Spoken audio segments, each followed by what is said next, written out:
Okay, so here we are on my first podcast with my first guest who doesn't really need a introduction. Brian, everybody knows who you are in the skydiving world, but why don't you go ahead and just give us a little bit of a background, what you've been doing, how you started, things like that. Sure. Well, I've been jumping for 38 years. Started in Malone, New York in 1986. So this is my 38th year now. And I don't know how many jumps I have, but it's a lot. It's a lot. It's thousands, many thousands, more than certainly well over 10,000. But it doesn't matter. You know, that's from my perspective. Your logbook doesn't save you.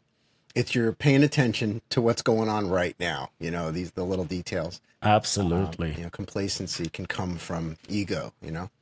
And I teach a lot. So my focus for a long time has been on parachute flight, because before that, of course, like everybody else, that goes into the industry side, I did a lot of tandems, I did a lot of AFF, a lot of static line instruction. Starting when I was 19, I was teaching for first jump courses. Back in those days, you could get a jump master rating and they'd let you teach the class as long as you were, quote, under supervision. So I was just a kid, and that was great. I love it. I still love it. Yeah. However, then I was like, oh, well, the free flying thing came in, and I was part of the kind of ground floor of that stuff. And so I was touring, all over the place teaching free fly seminars, because people didn't know how to do it. People didn't know how. I competed in the X Games. I was very successful and winning medals of all colors, including gold of it. I've also won fourth, where you don't get anything. But that led to loads of opportunities, where people wanted to know how to do it. Maybe they try something they saw on ESPN and like spin out of control and, get all loppy jarred, and they saw the value of instruction. So, I see. So that was kind of the beginning. Yeah. I'm kind of curious, like, what made you jump? Like, what was going through your head on that first jump? What made you even go in and jump? Yeah, well, at that point, I was an Air Force ROTC cadet, right? I was going to be a pilot. I wanted to fly the space shuttle. And I figured this would be good on my resume, and it was always my dream. I always wanted to, like the swing set when I was a kid, kindergarten. I was constantly getting in trouble for jumping off the swing set. They called it the parachute game. Wow. That was my name for it, the parachute game. So I was kind of made for this, I suppose. And so as a result, freshman year of college at University of Vermont, my RA, my resident assistant in the dorms, said, hey, we're going to do a group activity. And I've got 18 skydives. His grandfather is one of the founding fathers of the sport. Wow. And he said, yeah, we're going to just, as many as want to come, we're going to teach a first jump course first here in the dorm. Dick Swanson, Mike's dad, came to the dorm and taught a first jump course, and we finished it up at the drop zone in Malone, New York. And I was hooked immediately. I didn't have a tremendous fear response personally. I remember being exhilarated but focused. Let's do it right. I wanted to be flawless. And I had, perfect arch on the static line exit, round parachute, belly mount reserve. This was the 80s, man. It was, wow. Yeah, there was no such thing as AFF, or at least not in our neck of the woods. So the wind kind of takes you where it takes you? Well, a little. you've got maybe 7 mile an hour forward speed on a round. If it's a modified round, which means basically you cut holes in the back of the round parachute so it drives forward. There's 2 slots on the round that are missing panels. And so if I pull down on the right rear riser, it kind of closes up that vent. In some cases, there was actually wooden toggles that you would unstow from these elastic keepers. And that wooden toggle, like a toggle clasp on your clothing, that's why we call them toggles. It was just a wooden dowel with a hole drilled through it, and you tie a knot on the end, right? And so that would close up a vent and cause, a yaw from the adverse throw. Wow. Right? Unbalanced. I did not know that. So you can change your heading. You can land more or less where you want to, or at least on the correct airport. Okay. If the spot is good. If the spot is good. But back in those days, we used to throw wind drifts. Have you ever seen a wind drift? What's a wind drift? It's a 20-foot long piece of yellow crepe paper. Yellow shows up really well at a distance with a green background. Right. And you'd put a weight in the end. You know, we would eventually we moved to sand and that sort of things, but we used to do it with just a steel rod that you'd duct tape it inside the bottom. Then you'd roll the whole thing up and you throw it out of the airplane at 1,500 feet and just see where it drifted to based on where you threw it. And that would help you to transpose that line to the spot. And that really helps. When you know, because you're just the dust ball floating in the wind, pretty much, you know, with some limited capabilities of maneuvering. Right. I've seen some videos of rounds that they just end up over trees or just on a building or something. And it feels like from the video, it looks like they can't really do much about it. It's like they're just going there. Yeah, there is an element of that, yes, but you have a little bit of control, and the main control is spotting. You know, you just do your very best to get out at the right time. And of course, with static line students, they don't always leave when they're told to leave. So you get a lot of, you know, turning the airplane so that you don't get too far from the airport and deliberately adding G's with back pressure and power so that their hands slip off. Because, you know, in those days, we would do hanging exits. So you'd climb out on the strut of the Cessna as a student, your first jump, and you're hanging from your hands, no feet at all. And, you know, of course, part of that was it increases the likelihood of a stable exit, but it also makes it easy for us to pull some G's and drop you off of there because you can't hang on very long in most cases. I see. But yeah, it worked. 2,800 feet was the standard exit altitude. No AADs, belly mount reserve. Yep. Wow. Yep. I can say I've only seen those in videos. It sounds exciting to try it, but I don't know if I would, to be honest. Well, what about water? Would you jump into water? Into water with a round parachute? Yeah. I guess. I mean, I've always wanted to actually do the jump at the Blue Hole in Belize where you actually skydive and land in the water. Sure. So I guess it'd be interesting. I don't know. I think it's one of those things maybe I should try. I mean, coming up early part of this summer, Malone Parachute Club, where I started, is now called Skydive Vermont, is hosting their annual water jumps. And we've got all kinds. We got T10s and we got, you know, the old rounds. We have para commanders, the more advanced rounds, all kinds of weird stuff to jump. That sounds like fun. I mean, it would definitely be a different experience. I think I would be more nervous doing a static with a round static jump. Something I've never done before. Yep. Even though I've jumped a lot with my regular parachute. Yep.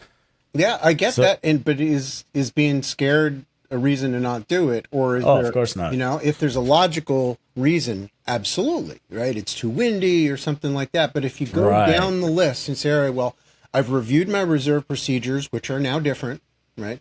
Pull and punch on the belly mount reserve. I've reviewed, you know, all the details of the gear. I know what I'm getting into. I know what the risks are, which is, you know, I mean, round parachutes open with a much higher frequency than squares do. Okay. Right? So you have a lower chance of malfunction. And if you get a good spot, you're guaranteed to land in the lake. Wow. Lake Champlain, can't miss it. It's big. Sounds good. I may have to try it. I mean, I'm actually getting excited thinking about it. It's something new. You know, after jumping for so long, you kind of don't get that high anymore. Like, unless you stay away for like a couple of months and then go back in, then you start feeling it. I remember leaving the drop zone one day and I hadn't jumped in 2 months. And my Apple Watch always tells me my heart rate, and it was down to 60. I was like, it's never down to 60. Yes. I was so relaxed. From jump. Yeah, there was an Italian study that showed that highly experienced skydivers, when we leave the airplane, the heart rate drops and so does the blood pressure. Wow. We're actually relaxing completely as we leave the plane because the exit isn't dangerous. I mean, exactly. My biggest thought is the exit, the only reason it would be dangerous, not really dangerous, but I don't want to look like an idiot when I exit, especially if I'm jumping with others. It's like, that's the biggest thing going through my head at that time. It's like, don't fuck this up. Don't fuck this up. Don't be the guy. Don't be that guy. Yeah, exactly. And we don't discern in our base mind, our old brain structures, We don't Yeah. discern between performance anxiety and fear of death and dismemberment.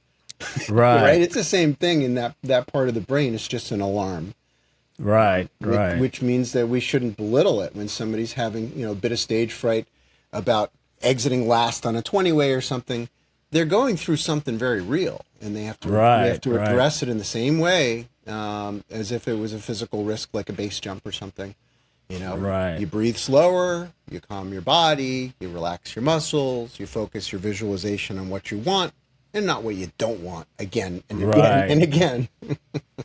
Yeah, we got a visitor here. One of my cats jumped up. I knew that at least one will jump up, but he's doing his thing on the table, which is fine. Do you have? Does he have a skydiver name like Ripcord or Toggle? Or? No, his name is Prince Cheetah. Prince Cheetah. Well, that's cute. That's very cute.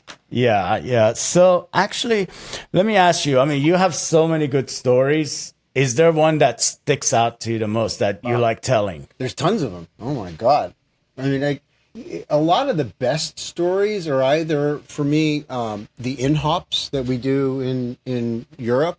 So Northern Europe, the Scandinavians in particular have pioneered something called the in-hop. Evan Rohni is a Norwegian guy who still does it, mostly in Africa these days, but you jump into new places. Yeah. So I've done some really incredible ones. I'm leaving on the 19th to go back over to Norway again for my 18th trip. Wow. Thank you. Wow. Thank you, Scandinavians, for paving the way for me to be able to do that, because I would never be able to afford it. But they pay my way, and I teach. Candy. That's awesome. So I mean, you're living a dream. You're doing what you love and teaching others. Well, it's sporadically living the dream, and in between, it's a lot of sewing, a lot of Zooming. Yeah. Yeah. And then I get to go do what I love so much. But all of it is part of the same thing. Right. When I'm just unpicking a bunch of stitches, I can't let myself get grumbly because I'm making a parachute. Yeah. That's exciting and fun, and it has value.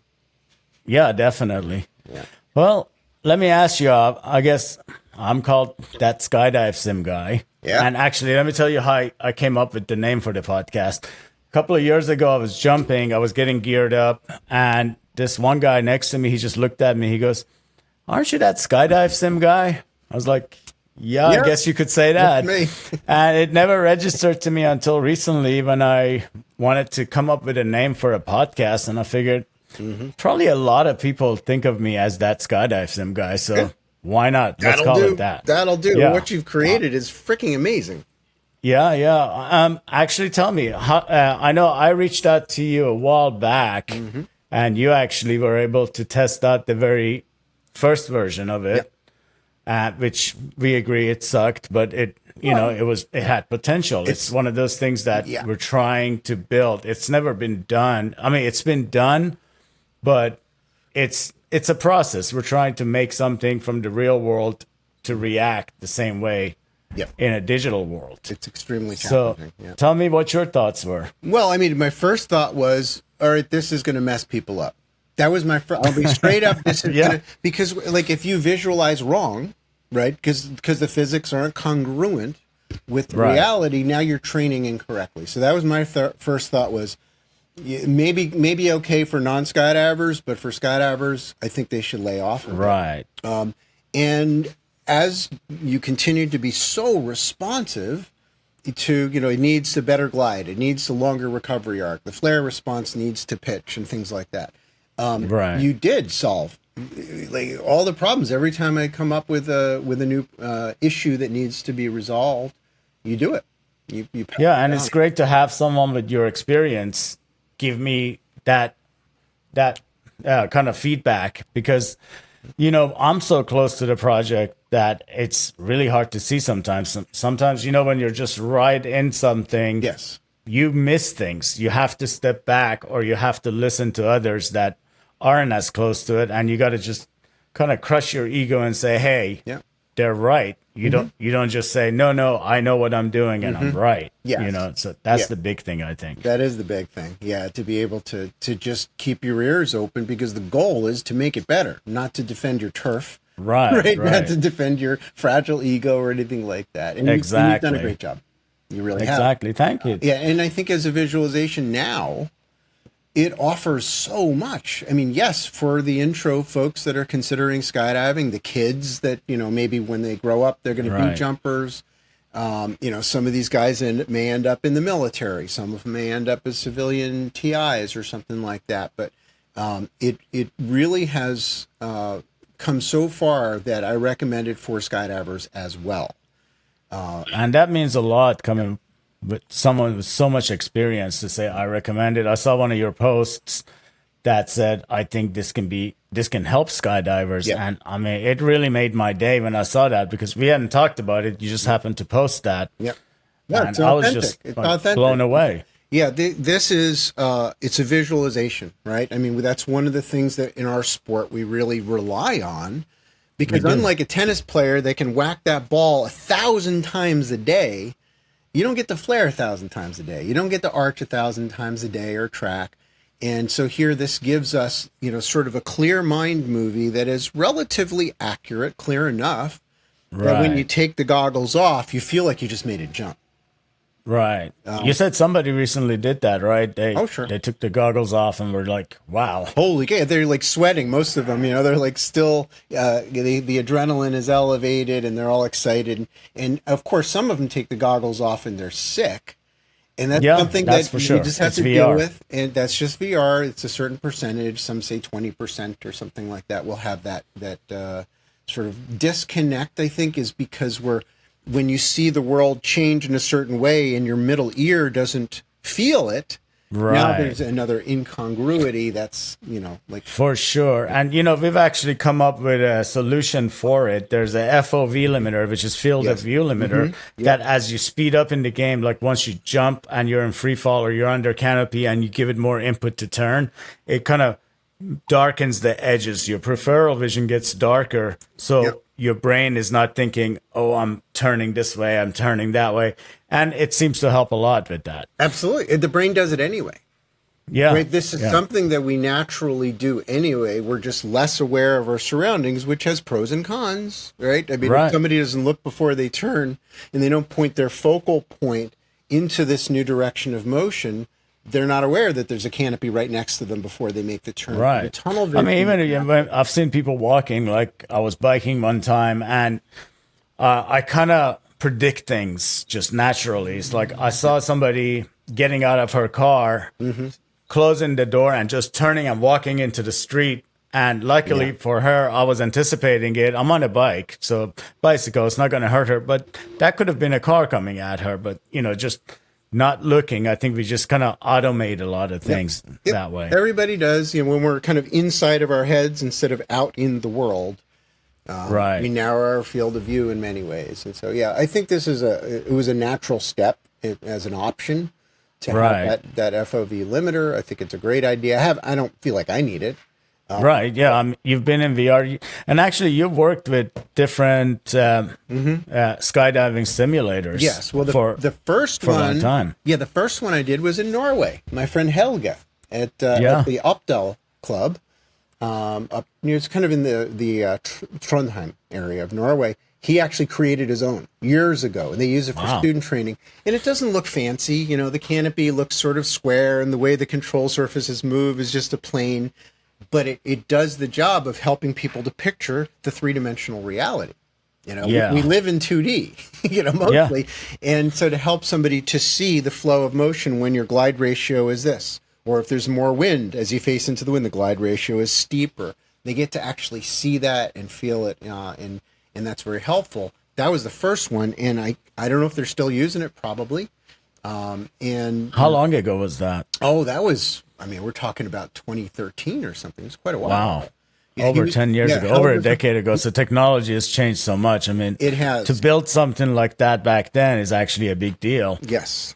Yeah. And I think he had already been working on it, and it was still, it was crashing all the time, and all that, but it was a mind blower, and I got my kids on there that long ago, and my kids were flying to parachutes and, getting a feel for it. And that was wonderful for their training. But then Ronnie, was working with a few partners, Ronnie Hewen, to make Skydive VR, which, Right. I mean, it's great for as an instructor. I love it. It's awesome. Yeah. Because you can do route planning, right? So you can draw the pattern. Here's the holding area. Here's the wind line. And you can really get into those details. So for a drop zone, I would say use both. They both offer your thing offers this full immersion experience. You get the free fall and turn, switch to a sit, track all that, the malfunction stuff. None of that is there in the Skydive VR. However, that one has some pretty cool benefits. Teaching benefits for an AFF instructor or static line instructor, for those that are still doing it, to help people to see it, to feel it. And he's got all the drop zones, or not all, but he's got a lot of drop zones in there, which I'm thrilled that you're starting to do now too. Yeah, for sure. Yeah, talking to the drop zones and see if they're interested to put them in. The response has been good. I think a lot of people like the idea of being able to teach, or at least kind of visualize. I think that's what it's really good for. If you have your drop zone in there, you can help the student visualize it. Because I remember when I was in AFF, my instructors would tell me, close your eyes, especially on the plane, close your eyes and visualize the jump, the complete jump. And to be able to put that, I think that's still actually important to do. But to be able to, in a relaxed environment, have the goggles on and say, okay, go through this path and visualize everything. Yeah. I think it does relax you more. Yep. Knowing that you've done this. Yes. Agreed. And I think it would be really advantageous to add to the experience somebody on your shoulder that knows what they're doing, where they can see where you're flying and remind you, hey, you're getting a little downwind. You might want to turn back into the wind, where they can give you those tips and remind you to breathe. You mean like the instructor be able to kind of see it as they're going? I think that's a great idea. Where they can cast it. Yeah, because they can cast the image up onto a big screen or just a phone. That's what I usually use. Yeah. And just remind and you just kind of give them live feedback like that? Yeah, just sort of like you're talking them down. If somebody's doing something they shouldn't be doing, you got to let them know right there. If they're turning the parachute with only their toggles, right, which is the only thing that actually works in the simulator at this point. Right. Lean on a butt cheek, right? Use your body as you're making the turn, so you're developing the correct muscle memory. This is what the coach is for. Yeah, and definitely. I mean, I use my body when I'm at body harness turns a lot when I'm there. And I catch myself doing it actually while I'm in the sim too. But I know it doesn't do anything, but it's just you automatically kind of move that direction. Yeah. Down the road, once we add maybe a full-blown setup to where you can give harness inputs, I think that would be just amazing. It'd be the bomb. Yeah. To be able to add it. And you throw a blower fan into it, it helps. For the realism, but it also helps to keep the goggles from fogging up.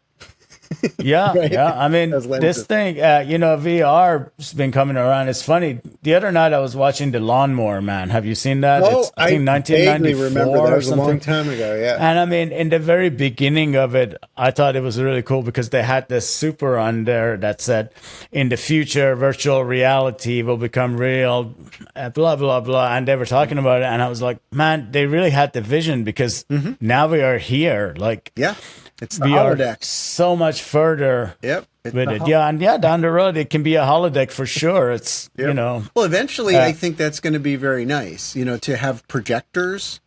Right. But for right now, this is phenomenal. For what we have it is, there's absolutely no reason not to use it.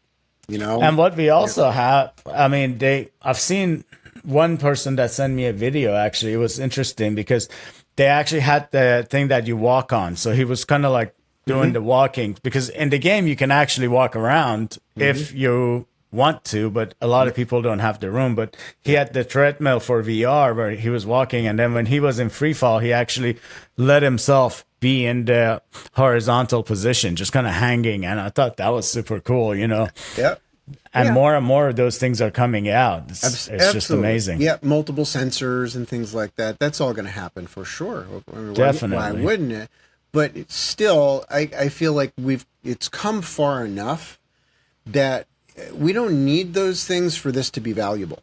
just as it is, without any changes at all, drop zones can really help their students to be able to see it, give them multiple scenarios, like a bad spot where you can't make it back, and you've got a malfunction, now you got to cut it away, and how to stay calm in that really interesting new situation as you cut away and dump your reserve. The first time my kid, it was my 14-year-old, had a malfunction, I told him, if you switch to a sit and then pull, your parachute's going to definitely have a malfunction.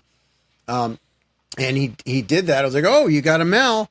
And so here's what you need to do. And I started to talk him through it. He's like, I already dealt with it. Like, just from being in the drop zone, he cut away and dumped his reserve all on his own. I was so proud. That's awesome. Yeah.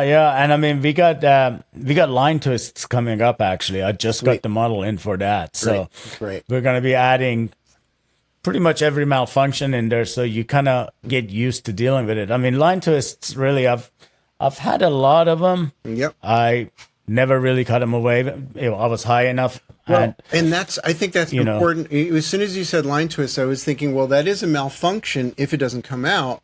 But most of the time, you can get out of your line. You can get out of it, but it's the most common one, right? I mean, everybody gets line twists. Yeah. It's more of a minor inconvenience if you pull high and you have a plan.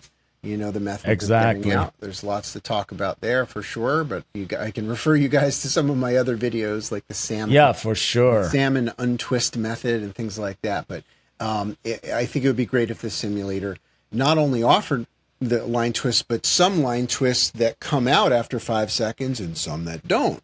You can try to spin yourself out. Yeah. And also, I mean, there's one line twist that's definitely dangerous if you're somewhat horizontal and spinning, which you're basically diving towards the ground at that point. So a lot of most cases, descent rate can approach free fall speed, and the G forces can be pretty brutal. Yeah. Having spun under, cross brace canopies like that for very, very long periods of time in test flight, it is dangerous. And for sure. And so maybe even adding, if you have a line twist spinning malfunction in the simulator where everything starts to get red and grays out and pixelates, simulating, G-lock, if you will.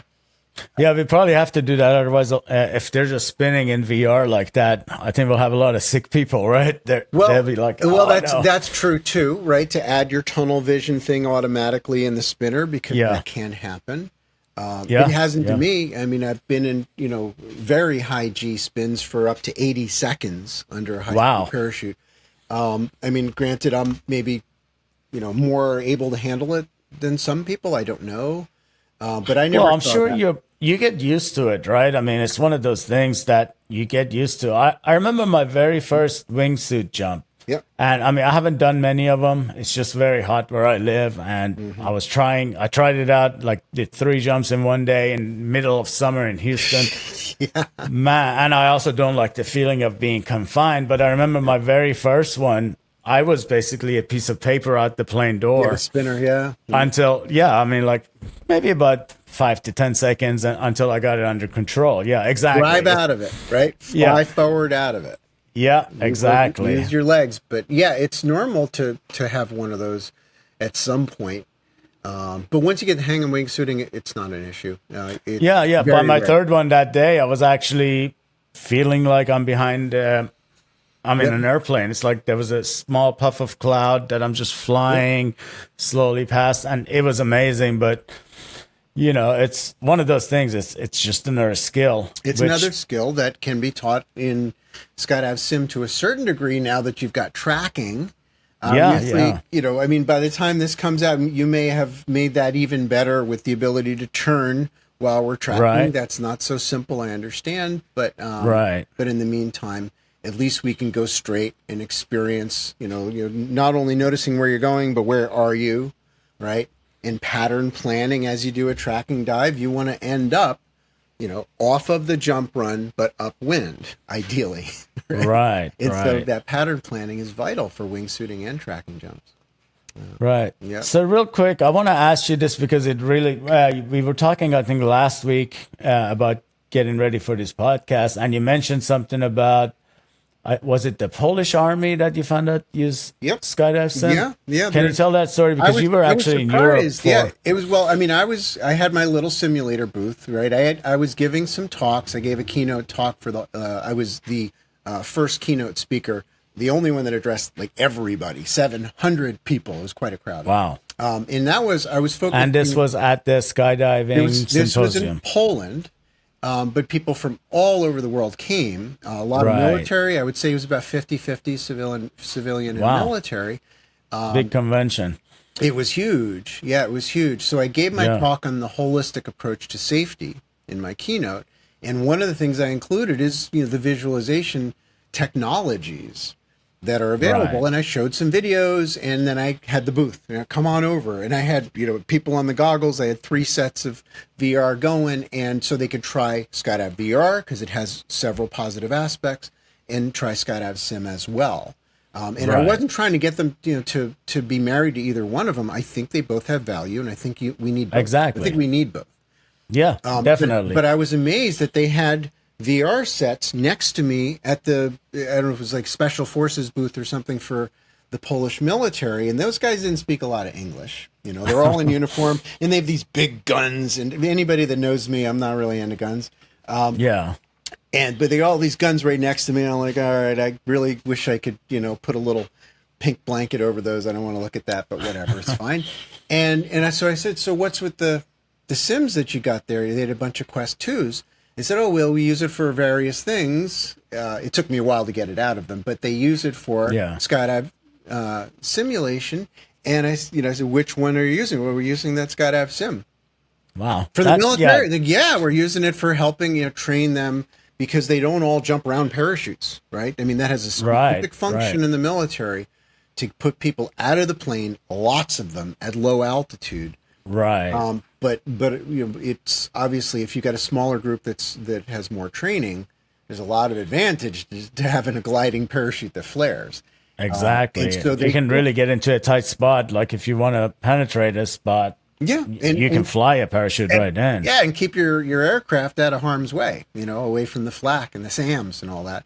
Yeah. So here's my other cat. There's a lot. There's the other one. Hey, little guy. They are making their appearances. Yes. This is Audrey Catburn. Audrey, you got great names. Yeah.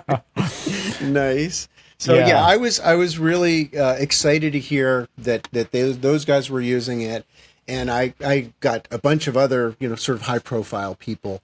The head of the Israeli Defense Force Special Forces guys, the parachute jump leader guy, got him to fly the sim. We had a lot of fun. Wow. I got the head of the Netherlands Special Forces to check it out, and it was just one after the other. That's pretty amazing that they're open to it too. They are. Well, they get it. They understand that you only have so much at your disposal to train these guys, and when they're in the situation, either they have the skills or bad things happen. Right. So this helps them to sort of pave the way and fill in the blanks, right? Because when I draw, because I teach a lot of Canopy courses, right? Yes, you do. That's an understatement. Yes. And when I draw on the board, big dry erase board, I draw a triangle that says this is your glide ratio. And then I draw a vector onto that, say this is the wind, and a tailwind or a headwind and that kind of thing. It's two-dimensional. It's static. It's a snapshot of a moment. But when you put on the sim, you get to experience it in a flowing way where time is moving forward, and you get to see the rate of change, the direction of motion, and the effects to your inputs in terms of heading change and braking and things like that.